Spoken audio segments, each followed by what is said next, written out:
OCO, my name is Katie Penland. Today we're here at Saline Courthouse Museum in Rose, Oklahoma, and we are making clay ornaments.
Once your ornament dries, you're going to put string through it and your ornament will be complete.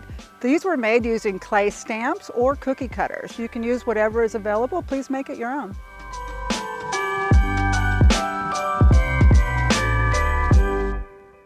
Wado, if you enjoyed this video, please click here for other Cherokee crafts at home.